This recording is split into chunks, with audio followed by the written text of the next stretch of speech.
नई बहू का जादुई किचन। आज बनवारी के सर पर दुखों का पहाड़ टूट पड़ा था। हाथों में दूध मोही बेटी थी और सामने पड़ी पत्नी की लाश थी। उसकी नन्ही सी बेटी बिलक बिलक कर रो रही थी। बनवारी की आंखों में ठहरे आंसू संभाले नहीं संभल रहे थे।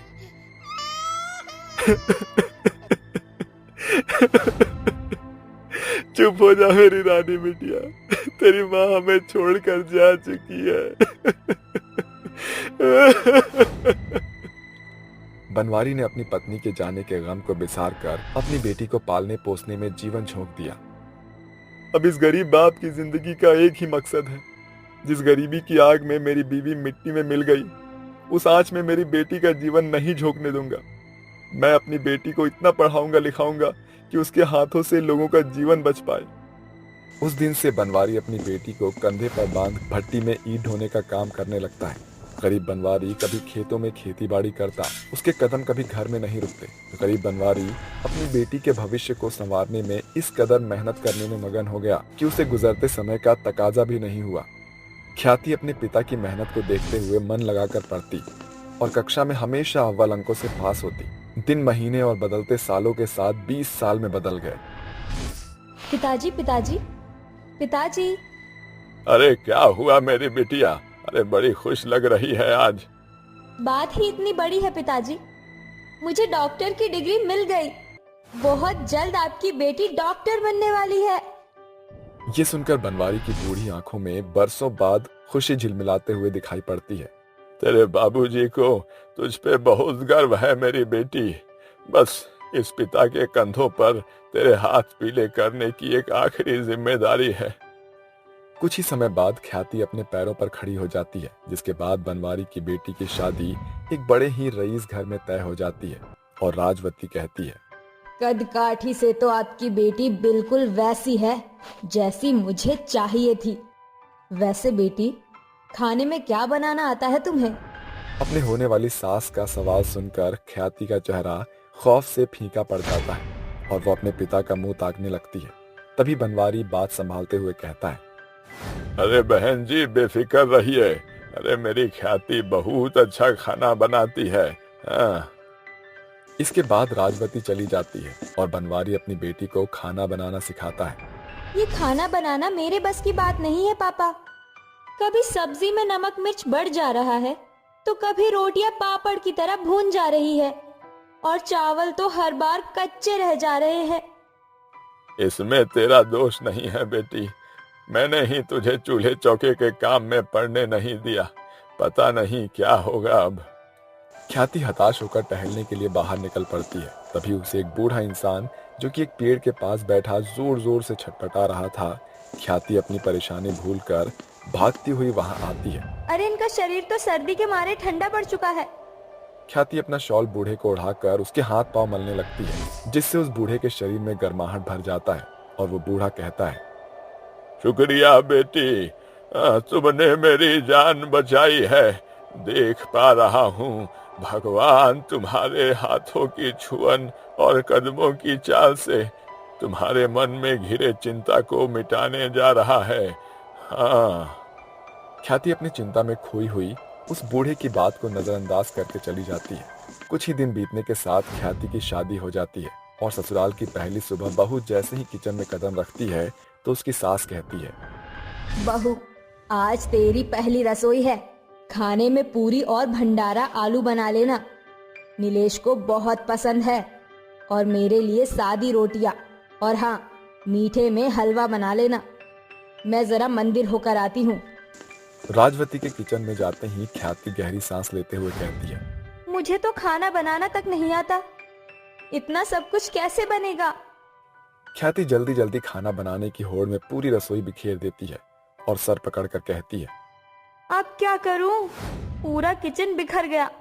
बावजूद इसके खाना भी जल गया।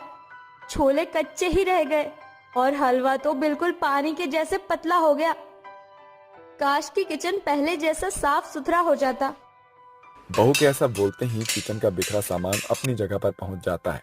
देखते ही देखते पूरा किचन चमक उठता है। ये देखकर बहू बड़ी बड़ी आंखें करके कहती है, 'ये कैसे हुआ? मेरे हाथ पैर चलाए बगैर ही किचन इतना सुंदर और चमकता कैसे हो गया?' 'ये कैसे हुआ? मेरे हाथ पैर चलाए बगैर ही किचन इतना सुंदर और चमकता कैसे हो गया?' 'ये कैसे हुआ? मेरे हाथ पैर चलाए बगैर ही किचन इतना सुंदर और चमकता कैसे हो गया?' बिखरा हुआ किचन पहले जैसा हो गया। कहीं ये जादुई किचन तो नहीं? जादुई किचन की पहचान जानने के लिए नई बहू गैस पर चढ़े जले भुने खाने की कढ़ाई कुकर को छूकर कहती है, अगर ये किचन जादुई है तो इसी पल मेरे हाथों का पकाया खराब खाना बेहतर खाने में बदल जाए। बहू के इतना बोलते ही एक सुनहरी किरण जुगनू के जैसे खाने पर उमड़ते हुए उसे स्वादिष्ट खाने में बदल देती है, जिसके साथ खाने की खुशबू किचन से निकलकर घर के कोने कोने में घुल मिल जाती है। तभी राजवती मंदिर से लौट आती है और नई बहू अपनी सास और पति को खाना परोसती है। जैसे ही राजवती खाने का एक निवाला खाती है तो कहती है, अरे वाह नई बहू, क्या स्वादिष्ट खाना बनाया है। एकदम नपा तुला हाथ पाया है तूने। इतने चटपटे छोले बनाए हैं, ना मिर्च ज्यादा ना नमक कम। हाँ माँ, और हलवे का तो कोई जवाब ही नहीं है। एकदम भरपूर मात्रा में मिठास है, जिसे खाकर ऐसा लग रहा है जैसे मुंह में शहद से भरी गगरी घुल गई हो।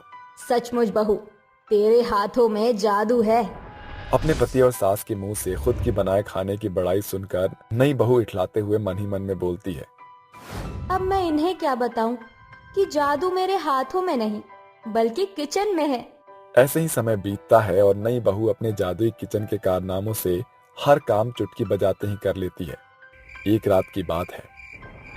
अरे ख्याति बहू, खाना पीना खत्म हो गया है तो लगे हाथों बर्तन भी धो दे।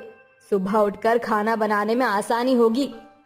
ठीक है माँ जी, मैं धो दूंगी। रात काफी हो गई है, आप जाकर सो जाइए। अपनी सास राजवती के रसोई से जाते ही बहू बर्तनों के ढेर की ओर देखते हुए कहती है, एक तो ये जुल्मी जाड़ा, ऊपर से इन बर्तनों का ढेर तो मुझ बेचारी बहू के लिए आफत बन खड़े हैं। उन्हें मांजने धोने में तो हाथों की धज्जियां उड़ जाएगी। काश कि ये बर्तन खुद से धुल जाते तो मुझ बेचारी बहू को इस बर्फीले पानी में अपने हाथों की कुल्फी जमाने की जरूरत नहीं पड़ती। जैसे ही बहू जादुई किचन से अपनी ये ख्वाहिश जाहिर करती है, बर्तन खुद ब खुद धुलने लगते हैं, जिसे देखकर ख्याति का चेहरा खुशी से खिल जाता है। शुक्रिया मेरे जादुई किचन, तुमने मेरा ये काम भी कर दिया, वरना मेरे मांजने से तो बर्तन में कहीं ना कहीं झूठन रह ही जाती है। ऐसे ही नई बहू ख्याति का हर दिन खुशियों में बीत रहा था। उसके कहने से ही किचन का काम खत्म हो जाता है। फिर एक दिन, नई बहू, कल सुबह हमारे घर में पूजा है, इसीलिए रसोई के कोने कोने की सफाई करके कल पंडित जी के लिए अच्छे से खाना बनाना। जरा भी स्वाद बिगड़ना नहीं चाहिए। ठीक है माँ जी। एकाएक नई बहू की नजर किचन के कोनों में लगे जालों पर जा रुकती है। अरे किचन में कितने सारे जाले लगे हैं, काश कि मेरे चुटकी बजाते ही ये साफ हो जाए। जैसे ही ख्याति चुटकी बजाती है, तभी सभी कोने के जाले गायब हो जाते हैं और अगली सुबह ख्याति जैसे ही किचन में कदम रखती है, किचन का बिखरा सामान अपनी जगह पर पहुंच जाता है। मेरे जादुई किचन जल्दी से मेरे कहे अनुसार खाना बन जाए। फिर बहू जैसे ही पकवान का नाम बोलती है, कढ़ाई और पतीले घूमते हुए गैस पर कूद पड़ते हैं। एक और कढ़ाई में पूरी खुद ही तल रही थी, तो वहीं पतीले में खीर भी खुद ब खुद बन रही थी। कुछ देर बाद, खाना तैयार है माँ जी। अरे वाह मेरी गुड़ी बहू, तूने तो समय से पहले ही पकवान बना दिए। जीती रह। बस माँ अन्नपूर्णा का बसेरा मेरी नई बहू के हाथों में ऐसे ही बना रहे। ये सुनकर बहू मन ही मन मुस्कुराते हुए बोलती है, बस मेरे किचन का जादू बरकरार बना रहे, इस नई बहू के लिए वही बहुत है माँ जी। शुक्रिया मेरे जादुई किचन, कदम कदम पर मेरा हाथ बटाने के लिए। ऐसे ही नई बहू अपने जादुई किचन का हमेशा इस्तेमाल करके सभी के दिलों पर राज करने लगती है। इसके बाद नई बहू अपने ससुराल में सभी की लाडली बन जाती है। इसी के साथ नई बहू की जादुई किचन की ये कहानी यहीं समाप्त होती है। सुबह सुबह कांताबाई घर की साफ सफाई करने के बाद रसोई की साफ सफाई करने के लिए रसोई की तरफ जा रही होती है। तभी वहाँ तनिष्का आती है और कांताबाई को रसोई में जाते हुए रोक कर कहती है, अरे कांताबाई, कहाँ चली जा रही हो? मेरी रसोई में जाने की आपको कोई आवश्यकता नहीं है। लेकिन मालकिन, रसोई में नहीं जाऊंगी तो रसोई की सफाई कैसे होगी? देखो, अभी तो घर में मैं आ गई हूँ, तो तुम्हें इस घर में रसोई की साफ सफाई करने की कोई जरूरत नहीं है। तुम्हें जहाँ साफ सफाई करनी है वहाँ करो। रसोई की साफ सफाई मैं खुद कर लूंगी। ऐसा कहकर तनिष्का कांताबाई को वहां से भगा देती है, जिसके बाद तनिष्का रसोई में जाती है और रसोई की हालत देखकर कहती है, हे भगवान, ये क्या हाल मचा रखा है मेरी सासू माँ ने रसोई का। भला इस तरह रसोई की हालत कोई रखता है क्या? ऐसा लग रहा है जैसे मैं रसोई में नहीं, किसी कूड़े कचरे में आकर खड़ी हूँ। अरे बहू, तूने तो रसोई को बहुत अच्छे से चमका रखा है। आज तो लग ही नहीं रहा कि मैं अपनी रसोई में हूँ। हाँ हाँ, आपको क्यों लगेगा? वैसे माँ जी, रसोई में आने से पहले आप नहाई थी या नहीं? अरे बहू, रसोई में आने के लिए नहाने का क्या ताल्लुक है? अरे माँ जी, पूरा ताल्लुक है। रसोई एकदम साफ सुथरी पवित्र जगह है, जहाँ हमें नहाए धोए बिना नहीं जाना चाहिए। इसका मतलब आप नहाई नहीं हो। जाओ पहले नहा लो, उसके बाद रसोई में आना। तनिष्का अपनी सास को पहले ही दिन पर रसोई से बाहर निकाल देती है। ये सब देखकर मेघा को थोड़ा अजीब सा लगता है और वो अपने आप से कहती है, हे भगवान, ये सब बहू को क्या हो गया है? इसके ऊपर तो रसोई का कोई भूत सवार है। बेचारी मेघा हॉल में जाकर टीवी देखने लगती है, जिसके बाद कुछ ही देर में तनिष्का रसोई से स्वादिष्ट खाना पकाकर खाने की टेबल पर लगा देती है और मेघा के पास जाकर उससे कहती है, अरे माँ जी, चलिए मैंने खाना बना दिया है, आप आकर खा लीजिए। तुषार जी भी आते ही होंगे। तनिष्का अपनी सास और अपने पति तुषार को खाना परोसती है। जैसे ही तुषार और उसकी सास खाना खाते हैं, उन्हें खाना बहुत ज्यादा स्वादिष्ट लगता है और वो तनिष्का की तारीफ में कहते हैं, अरे वाह बहू, क्या बात है, तेरे हाथों में तो जादू है। चलो, अच्छी बात है, कम से कम अब मुझे रसोई की चिंता तो नहीं होगी। अब मेरी बहू अपने आप रसोई संभाल लेगी। अरे तनिष्का, इतना अच्छा खाना बनाना तुमने कहाँ से सीखा? बस यही तो मेरा सबसे फेवरेट काम है, एक रसोई को अच्छे से संभाल कर रखना और स्वादिष्ट स्वादिष्ट खाना बनाना। वो सभी अच्छे से खाना खा लेते हैं, जिसके बाद तुषार अपनी ड्यूटी पर चला जाता है और मेघा अपने कमरे में। अरे ये क्या, मैं तो कमरे में दवाई खाने आई थी, लेकिन यहाँ तो पानी ही नहीं है। चलो रसोई में जाकर पानी ले आती हूँ।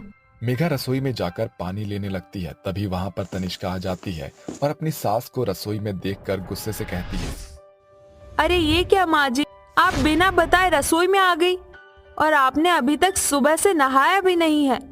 मैंने आपको कहा था ना, बिना नहाए रसोई में मत आना। अरे बहू, मैं तो पानी लेने आई थी और फिर ये कहाँ लिखा है कि बिना नहाए रसोई में नहीं आ सकती। देखो माँ जी, आज के बाद आप बिना नहाए कभी भी रसोई में कदम नहीं रखोगी। ऐसा कहकर तनिष्का गुस्से से अपने कमरे में चली जाती है। आखिर बहू को हुआ क्या है, मुझे तो कुछ समझ ही नहीं आ रहा। मेघा पानी लेकर वहाँ से चली जाती है। ऐसे ही धीरे धीरे कुछ दिन बीत जाते हैं और तनिष्का रसोई में किसी को भी नहीं आने देती। एक दिन मेघा का करेले खाने का बहुत मन होता है। आज तो मैं अपने हाथों से करेले बनाऊंगी। बहुत समय हो गए हैं अपने हाथों के करेले खाए हुए। मेघा रसोई में जाकर करेले छीलती है और उनकी सब्जी बनाने लगती है। रसोई में सब्जी बनाने के चलते चारों तरफ रसोई फैला देती है। जैसे ही तनिष्का रसोई में आकर रसोई की हालत देखती है, वो अपनी सास से कहती है, अरे माँ जी, आपने ये सब क्या कर दिया? आपने तो पूरी रसोई को तहस नहस कर दिया। मुझे पूरी रसोई की शुद्धिकरण करनी होगी। और ये क्या है? छी छी छी, आप मेरी रसोई में ये क्या बना रही हो? अरे बहू, ऐसे मुंह क्यों चढ़ा रही है? मैं तो अपने लिए करेले बना रही थी।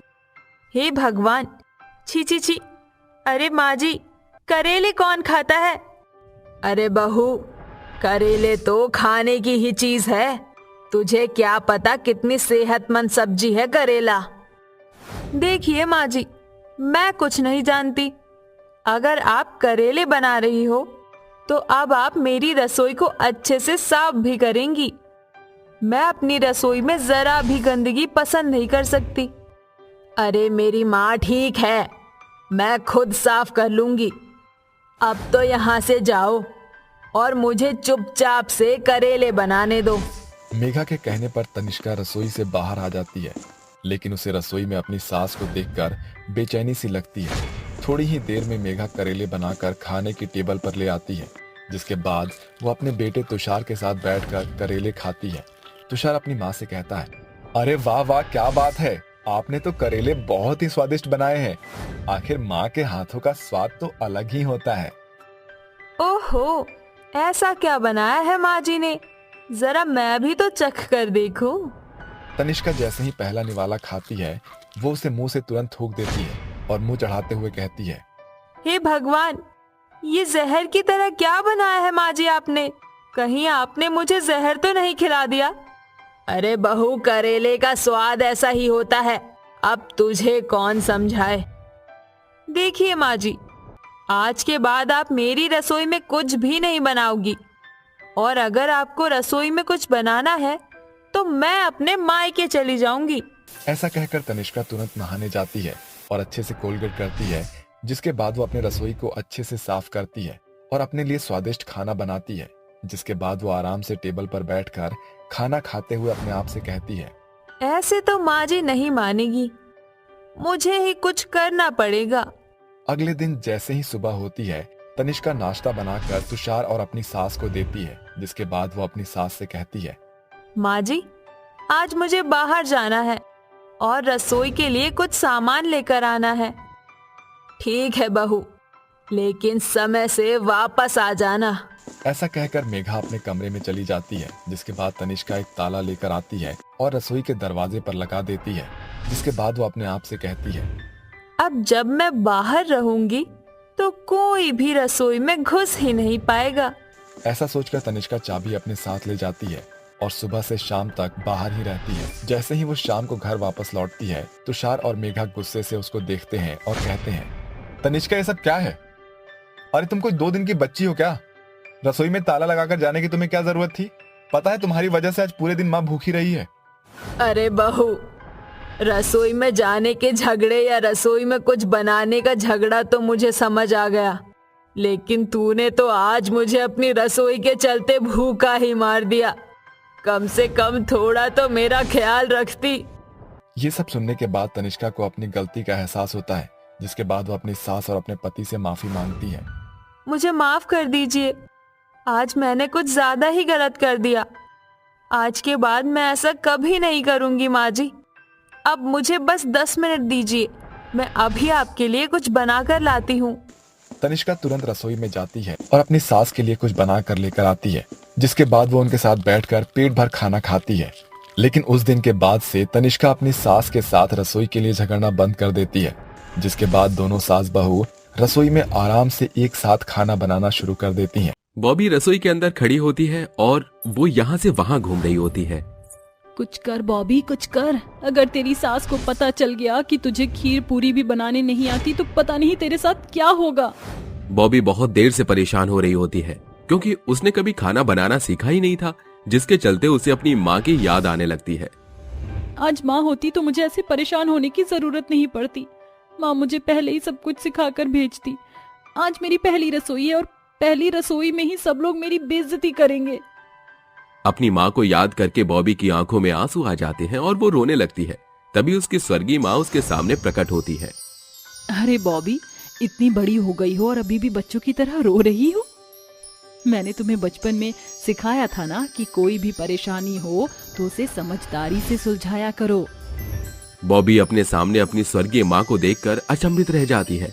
जिसके बाद वो अपनी आंखों को मसलती है और अपने आंसू पोंछकर अपनी माँ से कहती है, माँ, क्या ये तुम हो? मुझे तो यकीन ही नहीं आता कि तुम यही हो। हाँ बॉबी, मैं तुम्हारी मदद करने के लिए आई हूँ। मेरी बॉबी इतनी प्यारी है कि मैं उसकी बेइज्जती थोड़ी होने दूंगी। चलो अब अपने हाथों को आगे करो। बॉबी अपने हाथों को आगे करती है। जिसके बाद शकुंतला उसके हाथों पर अपने हाथ रखकर कहती है, आज के बाद तुम जो भी खीर पूरी बनाओगी वो बहुत स्वादिष्ट और लाजवाब होगी। जो भी कोई खाएगा वह तुम्हारे गुणगान करने लगेगा। शकुंतला के इतना कहते ही उसके हाथों से रोशनी निकलती है और बॉबी के हाथों में चली जाती है।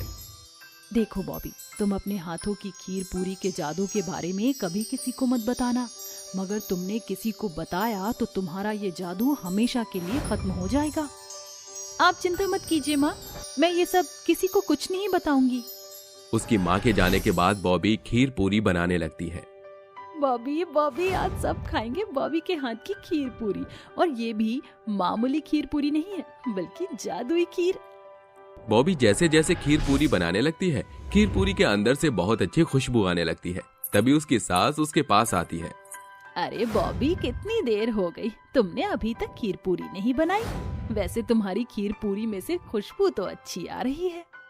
बस माँ जी, खीर तो बनने ही वाली है, आप बस थोड़ा सा इंतजार कीजिए। आज मेरे हाथों की खीर पूरी के साथ साथ अपनी उंगलियां भी चाट जाओगी।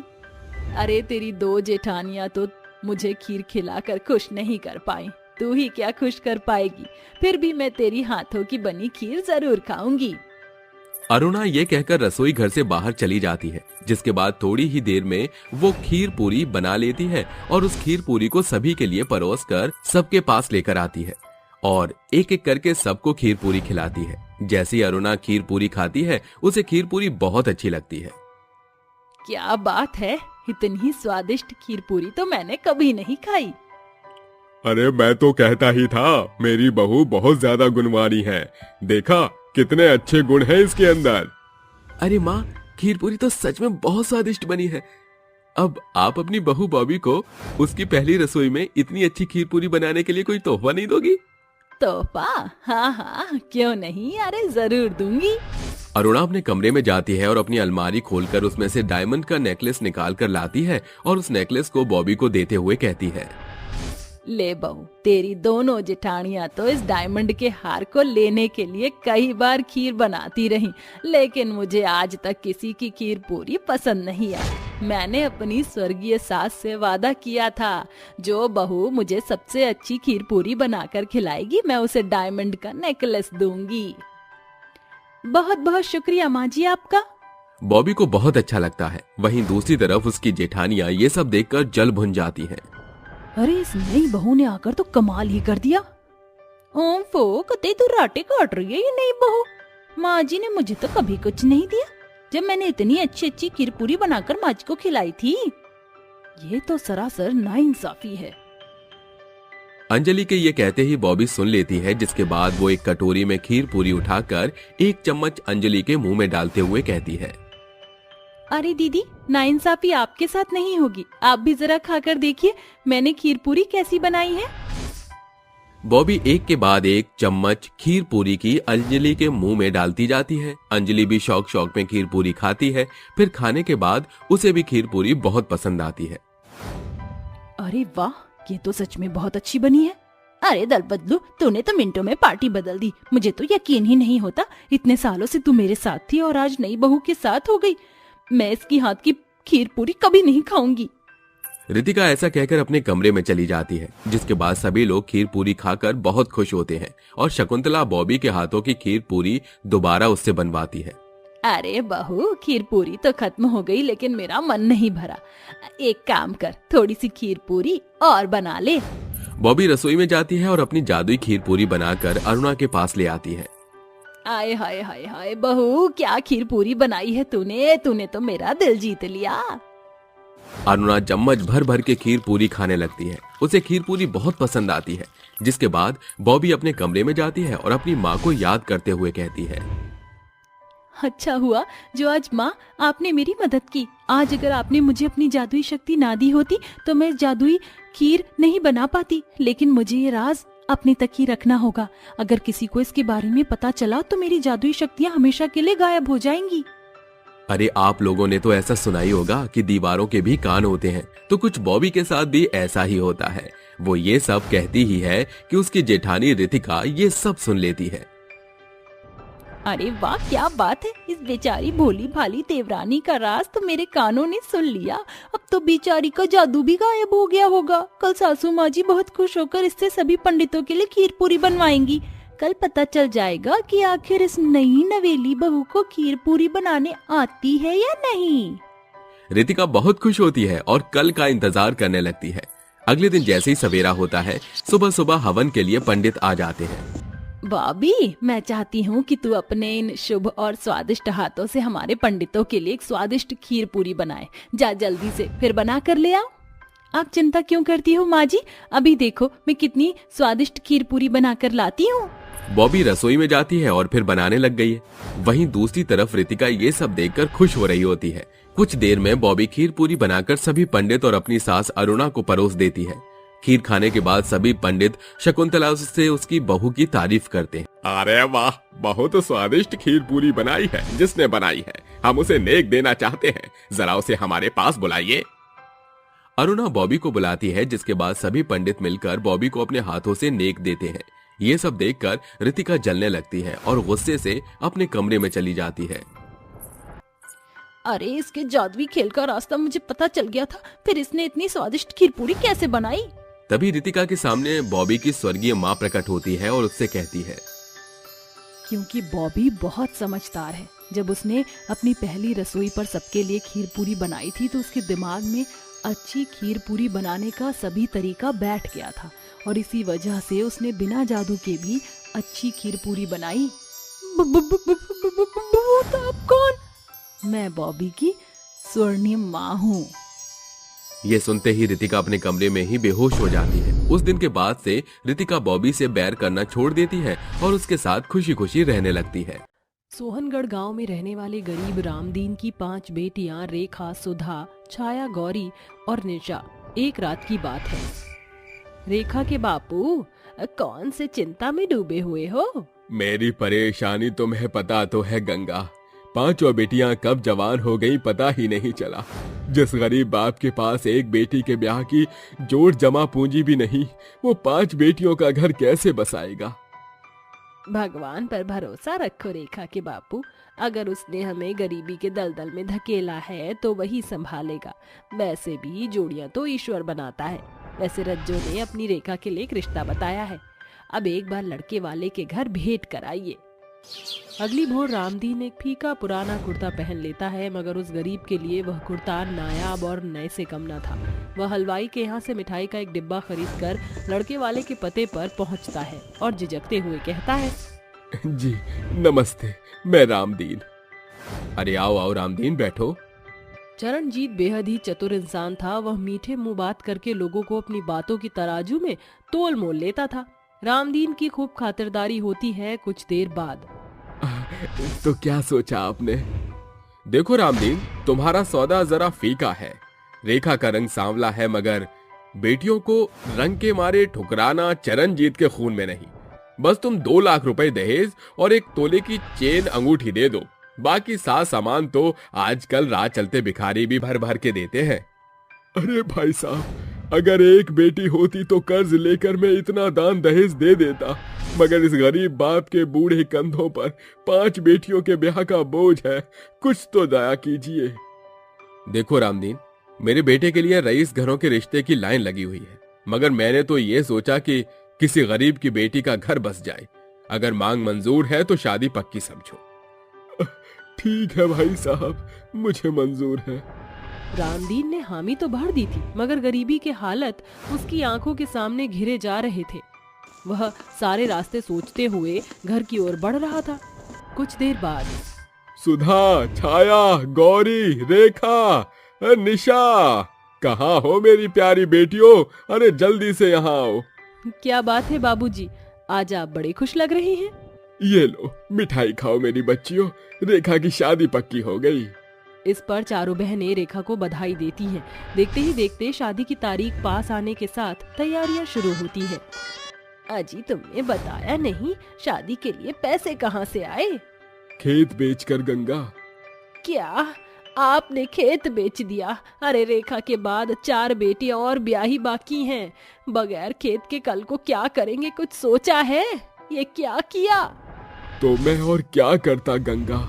अगर खेत न बेचता तो आज कहाँ से लाता दहेज के पैसे? कुछ देर बाद रेखा की शादी होने के साथ गरीब बाप अपनी बेटी को दुआएं देकर विदा करता है, जिसके बाद वह गरीब बाप कभी ईंट की भट्टी पर काम करता तो कभी अनाज की बोरियां ढोता। एक रात रामदीन काम से थका मांदा घर आता है। उसके हाथ पांव में फफोले पड़ चुके थे। ये क्या बाबूजी, आपके हाथों में फफोले कैसे पड़ गए? अरे बेटी, छोटी सी छीलन है, मैं ठीक हूँ। बाबूजी, अगर सब ठीक है तो आप अपनी चारों बेटियों से नजरें क्यों चुरा रहे हैं? अरे बेटी, ऐसा कुछ नहीं। बाबूजी, आप जानते हैं ना कि आप हमसे झूठ नहीं बोल पाते। आपको हमारी कसम सच बताइए। ये सुनकर गरीब बाप की आंखें तरबतर हो जाती हैं और वह अपने दिल का बोझ अपनी बेटियों के सामने खोलता है। पता नहीं उस भगवान ने मुझ गरीब की झोली में 5 बिटियां क्यों डाल दी। तुम भी सोचती होगी ना मेरी बेटियों की, कैसा मेरा गरीब बाप है। तुम्हें 2 वक्त की रोटी के सिवा तुम्हारे कोई अरमान पूरे न कर सका। ऐसा ना कहिए बाबूजी, ये क्या कम है कि आपके रहते हम बहनों को भूखे पेट रात काटनी पड़ी। अब आपकी बाकी बिटियां आपका कंधा बनेंगी, हम साथ मिलकर मेहनत करेंगी।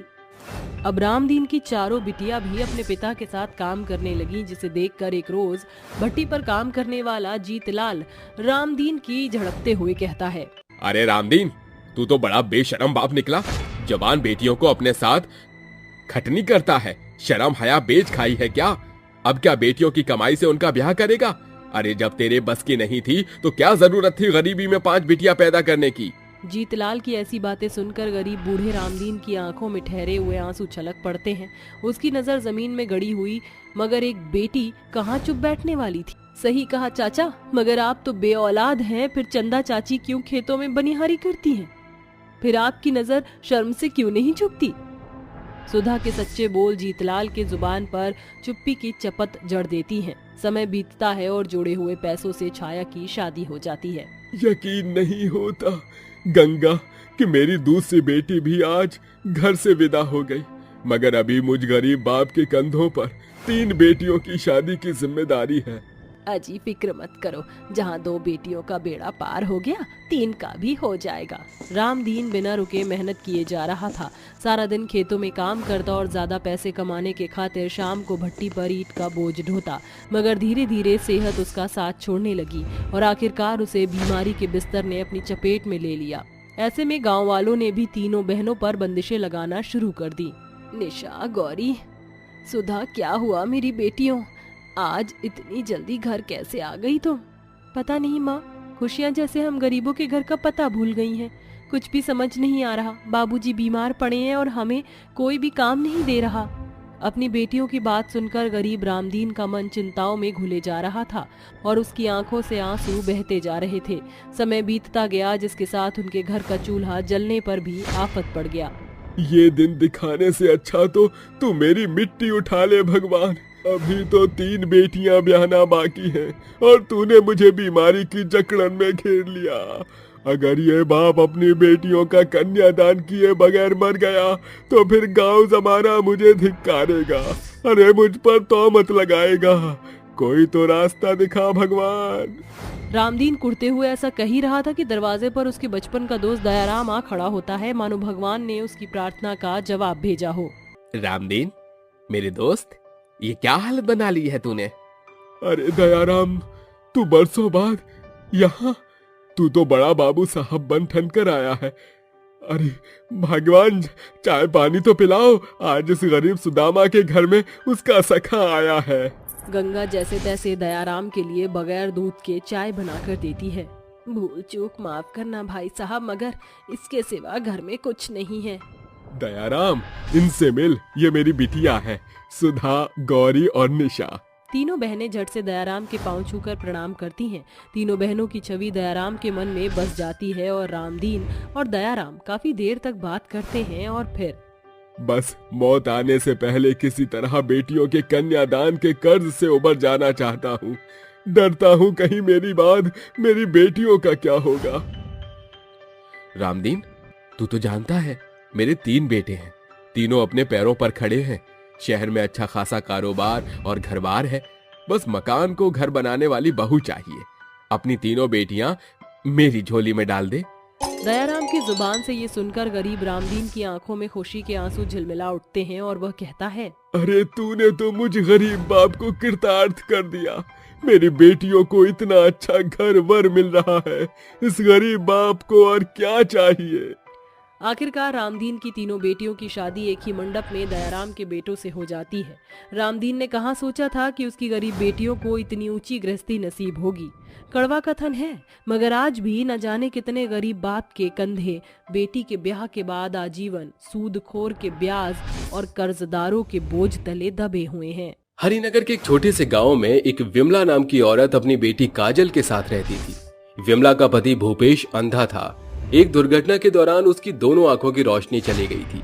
तब से उसे कुछ भी दिखाई नहीं देता था। वहीं दूसरी तरफ काजल अब शादी के लायक हो गई थी और विमला को उसकी शादी की चिंता दिन रात खाई जा रही थी। एक दिन विमला अपने पति भूपेश से कहती है, अजी, बिटिया कितनी बड़ी हो गई है, अब हमें उसकी शादी करनी होगी। कोई अच्छा सा लड़का मिले तो मैं रिश्ता पक्का कर दूं। तुम चिंता मत करो, मैं आंखों से अंधा हूँ, लेकिन मुझे अपनी बेटी का ख्याल है, इसलिए मैंने आज ही घर पर पंडित को बुलाया है। लेकिन शादी तो कर देंगे, पर शादी के लिए पैसा कहाँ से आएगा? मैं जितना कमाती हूँ इतने में केवल घर का खर्चा ही चल पाता है। देखो विमला, हम गरीब लोग हैं और मैं लड़के से पहले ही कह दूंगा कि हम केवल 2 जोड़े में अपनी लड़की विदा करेंगे। अरे भला इस तरह कोई मानता है क्या? आजकल तो शादियों में खूब सारा दहेज चलता है, उतना दहेज कहाँ से लाएंगे हम लोग? तुम चिंता मत करो, ऊपर वाले पर छोड़ दो, वो हमारी बिटिया के साथ कुछ गलत नहीं होने देगा। तभी उनके घर में पंडित जी आ जाते हैं और लड़कों की फोटो दिखाने लगते हैं, जिसमें से विमला को एक तस्वीर पसंद आती है। अरे ये लड़का तो बहुत ही सुंदर लग रहा है, हमारी बिटिया की जोड़ी इस लड़के के साथ तो बहुत ही अच्छी लगेगी। लेकिन ये लड़का करता क्या है? अरे बहन जी, लड़का तो आपने खूब अच्छा पसंद किया है। आपको पता है, ये वकील है, वकील। हमारी बिटिया नोटों में खेलेगी, नोटों में। तभी विमला मायूसी के साथ कहती है, जितनी अच्छी नौकरी उतना ही ज्यादा दहेज। नहीं नहीं, हमें कोई दूसरा लड़का दिखाओ। अरे अरे, ये कैसी बात कर रही हो बहन जी? हम सारे रिश्ते ऐसे लेकर आए हैं जो आपसे एक आना भी दहेज में नहीं मांगेंगे। क्या कहा? सच कह रहे हो पंडित जी? लेकिन आज के जमाने में ऐसे कौन लोग हैं जो दहेज न ले? लगता है साक्षात राम जी हमारी बिटिया के लिए पधारे हैं। अरे भाई साहब, आप दहेज की चिंता ना करो, ये सब तो मैं अपने आप संभाल लूंगा। आप दोनों तो बिटिया की शादी की तैयारियां करो, तैयारियां। इतना कहकर पंडित वहां से चला जाता है और कुछ ही दिनों में विमला भूपेश दोनों मिलकर काजल की शादी उसके पति विवेक से करवा देते हैं। लेकिन लड़के की तरफ से बारात में कोई खास लोग नहीं आते, केवल उसकी माँ और उसका पिता ही मौजूद होता है। जिसके बाद विवेक शादी करके काजल को अपने घर ले आता है। शादी के बाद काजल अपनी सभी जिम्मेदारियों को संभाल लेती है और घर के एक एक काम को बहुत ही अच्छे से करती है, जिसकी वजह से लड़के की माँ सरला बहुत ज्यादा खुश होती है। एक दिन सरला काजल के पास आती है और उससे कहती है, देख बहू, आज मेरी कुछ खास सहेली आ रही हैं और मैं चाहती हूँ कि तू उन लोगों के सामने कुछ ना कहे। अगर वो सब तुझे कुछ कहे तो तू चुपचाप वहाँ से चली जाइयो। ठीक है माँ जी, जैसा आप कहोगे वैसा ही होगा। सरला की बात सुनने के बाद काजल को थोड़ा अजीब लगता है, लेकिन वो चुपचाप रसोई में जाकर खाना बनाने लगती है। कुछ ही देर में सरला की सभी सहेलियां उसके घर पहुंच जाती हैं और वो सभी एक साथ डाइनिंग टेबल पर बैठकर बात कर रही होती हैं। तभी काजल नाश्ता लेकर डाइनिंग टेबल पर पहुंच जाती है और नाश्ता रखने के बाद वो वहां से जाने ही वाली होती है कि इतने में सरला की सहेली किरण उससे कहती है, अरे सरला, क्या बात है? हर साल तेरे घर की नौकरानी बदलती रहती है क्या? ये सुनकर काजल को बहुत बुरा लगता है। वो सरला की तरफ देखती है, लेकिन चुपचाप बिना कुछ कहे रसोई घर में चली जाती है। कुछ देर बाद सरला की सभी सहेलियां वहां से चली जाती हैं, जिसके बाद सरला काजल के पास आती है और उससे कहती है, अरे बहू, देख मेरी सहेलियों का बुरा मत मानियो, वो बड़े घर की हैं, इसीलिए थोड़ी नक चढ़ी हैं। कोई बात नहीं माँ जी, मैं समझ सकती हूँ। ऐसा कहकर काजल अपने कामों में लग जाती है, जिसके बाद धीरे धीरे रात हो जाती है। रात में बहुत तेज बारिश शुरू हो जाती है। उस दिन विवेक को बारिश की वजह से ड्यूटी से आने में काफी देर हो जाती है। जैसे ही विवेक ड्यूटी से वापस आता है तो सबसे पहले अपनी माँ से मिलने जाता है। विवेक के आने की आहट काजल को पता चल जाती है, जिसके बाद वो नींद से उठकर एक गिलास पानी लेकर विवेक को देने के लिए अपनी सास सरला के कमरे की तरफ जा रही होती है। लेकिन तभी उसे अपनी सास के कमरे से सरला और विवेक के बात करने की आवाज आती है। अरे इतना क्यों चिल्ला रहा है? ऐसा मैंने क्या कर दिया? आपने मेरी जिंदगी बर्बाद कर दी है। उस 2 कौड़ी की गंवार औरत के साथ मेरी शादी करके मैं संजना से प्यार करता हूँ और उसी से शादी करना चाहता था। एक केवल घर में नौकरानी लाने के चक्कर में आपने मेरी शादी एक गंवार लड़की से करवा दी। ये बात संजना को पता चल गई है, अब वो मुझसे बात भी नहीं कर रही। देख मेरे बच्चे, तेरी शादी संजना से ही होगी। कुछ ही समय में मैं तेरी शादी संजना से करवा दूंगी और तुझे बेंगलोर भेज दूंगी। तुम दोनों आराम से एक साथ रहना और इस गवार को मैं ये कह दूंगी कि तुम बिजनेस के लिए बाहर गए हो। ये सब काजल दरवाजे पर खड़ी हुई सुन लेती है। अरे ये क्या? इसका मतलब मुझे इस घर में केवल एक नौकरानी की हैसियत से लाया गया है। इस घर में मैं एक नौकरानी हूँ? नहीं, ऐसा नहीं हो सकता। इस तरह जीने से अच्छा है कि मैं अपनी जान दे दूं। काजल रोते हुए छत पर भाग जाती है। छत पर बहुत तेज बारिश हो रही थी, जिसके बाद काजल छत पर से कूदकर अपनी जान दे देती है। जैसे ही काजल की आत्महत्या की बात विवेक को पता चलती है, वो बहुत खुश होता है और वो अगले ही दिन अपनी शादी की तैयारियों में लग जाता है। माँ, बहुत हुआ। देखो, काजल ने भी अपनी जान दे दी। अब मैं संजना को शादी करके यहाँ लेकर आऊंगा। ठीक है बेटा, मैं तेरी खुशियों में शामिल हूँ। दोनों तरफ परिवार में शादी का सिलसिला उठ जाता है। धीरे धीरे रस्में भी शुरू हो जाती हैं और वो दिन भी आ जाता है जब विवेक और संजना की शादी होने वाली होती है। माँ, आखिरकार आज संजना डोली में बैठकर हमारे घर आ जाएगी। मैं बहुत खुश हूँ। माँ, चलो बारात लेकर चलते हैं। विवेक बारात लेकर संजना के घर पहुंच जाता है, जिसके बाद उन दोनों की शादी होने लगती है। शादी करके विवेक संजना को डोली में बिठाकर अपने साथ लेकर आने लगता है, लेकिन तभी रास्ते में काजल की चुड़ैल ये सब देख लेती है। कितने बेशरम है ये लोग। मेरे मरते ही विवेक जी ने दूसरी शादी कर ली। ऐसा नहीं हो सकता। मैं उन्हें किसी का नहीं होने दूंगी। तभी अचानक से बादलों में बिजली कड़कने लगती है और बहुत तेज बारिश शुरू हो जाती है। देखते ही देखते चारों तरफ बाढ़ आ जाती है। विवेक बहुत ही मुश्किल से संजना की डोली को इतने पानी में लेकर चल रहा होता है। अरे चिंता मत करो संजना, मैं तुम्हें सही सलामत घर तक ले जाऊंगा। विवेक संजना को डोली में बिठाकर अपने घर ले आता है। डोली में से जैसे ही संजना बाहर आती है, विवेक संजना का घूंघट उठाते हुए कहता है, देखो मेरी जान, हम अपने घर पहुंच ही गए। आज के बाद हम दोनों एक साथ मेरे घर में रहेंगे। घूंघट ऊपर उठते ही घूंघट के नीचे एक बहुत भयानक चुड़ैल होती है, जिसे देखकर विवेक हक्का बक्का रह जाता है। चुड़ैल? संजना, मेरी संजना कहाँ है तू? चुड़ैल, तूने मेरी संजना के साथ क्या किया? बता चुड़ैल, कौन है तू? मैं काजल हूँ, जिसे तुम अपनी माँ के साथ नौकरानी बनाकर अपने घर लेकर आए थे। तुमने मेरे साथ अच्छा नहीं किया, जिसकी सजा मैं तुम्हें जरूर दूंगी। माफ कर दो मुझे, माफ कर दो, मुझसे बहुत बड़ी गलती हो गई। ऐसे कैसे माफ कर दूं? जब तक मैं तुम्हें मार नहीं देती, मेरी आत्मा को मुक्ति नहीं मिलेगी।